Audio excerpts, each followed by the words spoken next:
So I want to do something a little bit different today and talk about the perfect practice schedule. I've been practicing the guitar recently, and I've been using Rocksmith as one of my primary tools for learning to play the guitar. And one of the very good things about Rocksmith is it gives you a very quantified way of looking at your skill or your progress through a song.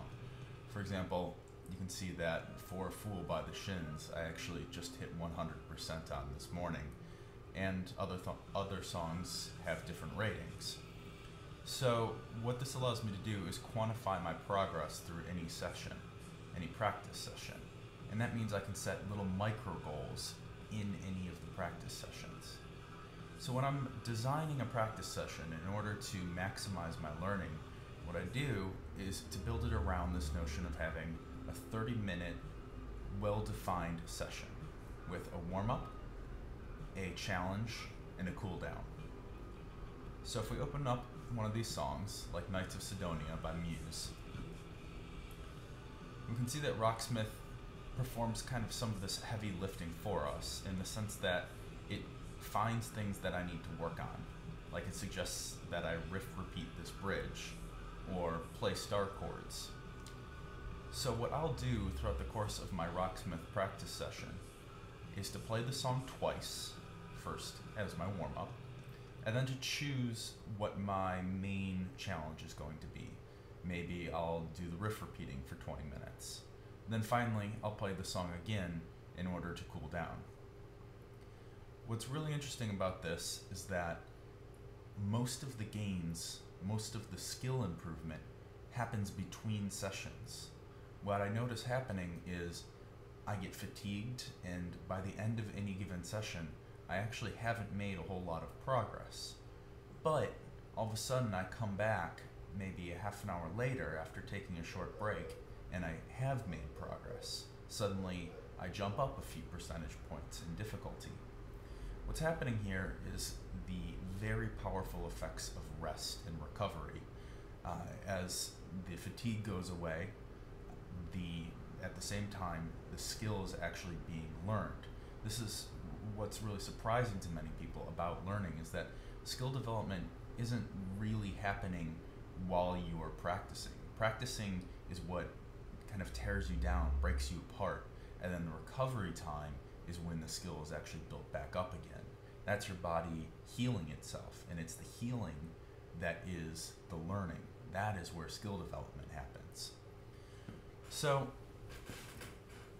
with Rocksmith, it's very important to vary things as well. I don't just do the same song over and over and over, or just riff repeat the same things. There's many different tools in here in Rocksmith, the Guitarcade School, Score Attack, many different little mini games you can play. We can look through these, and they actually haven't done any Score Attack missions here for this particular song, but it basically will fail the song if you make too many mistakes and gradually unlock harder levels. Or some of the other games that exist are very good for practicing scales and things like that.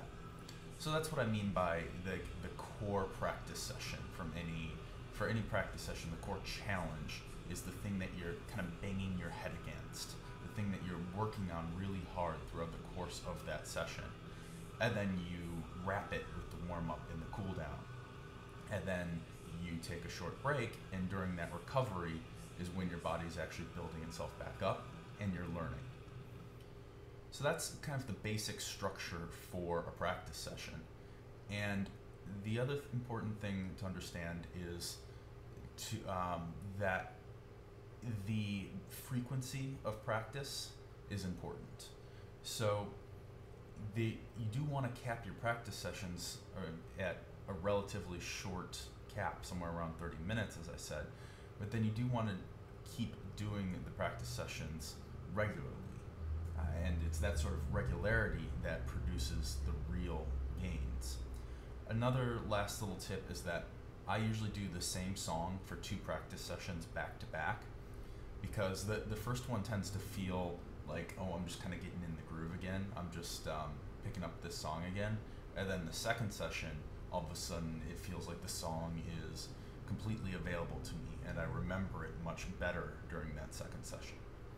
So there you go. That's the basic structure I use to structure my Rocksmith practice sessions. But I hope you agree that this kind of formula can be used for much more than just learning the guitar, even, and much more than just using Rocksmith. The important part is having a quantifiable, concrete challenge for your practice session, using short practice sessions, taking rests, and so on. All of these tips with a lot more detail and a lot more research can be found on my blog at lifebyexperimentation.com. There you'll find a whole bunch more resources, not just for how to practice, but also how to maximize your learning in a bunch of other ways. So drop by the blog if you have a moment, and thanks for listening.